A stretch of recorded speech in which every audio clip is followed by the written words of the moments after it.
सरकारच्या वर्षपूर्णनिमित्त जिल्हाधिकारी कार्यालयात विकास कामांची माहिती असलेल्या पुस्तिकेचं प्रकाशन पालकमंत्री राम शिंदे यांच्या हस्ते संपन्न झालं।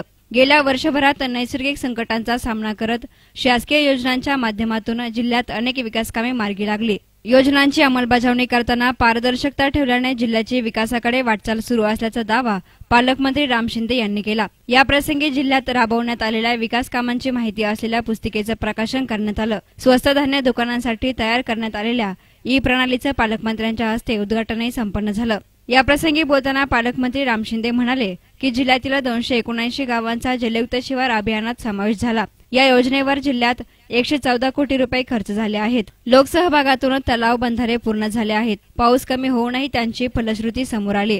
वर्षभरात 4142 वनराई बांधण्याचं काम पूर्ण झालं। दुष्काळी स्थितीत शेतकऱ्यांना 57 कोटी 58 लाख रुपयांची मदत करण्यात आली। 282 कोटी रुपयांचं अनुदान देण्यात आलं। 2014 आणि 15 मध्ये खर्चाच्या बाबतीत नगरचा राज्यात पहिला क्रमांक लागला। News reporter Sushil Thorat, S9 media, Ahmednagar.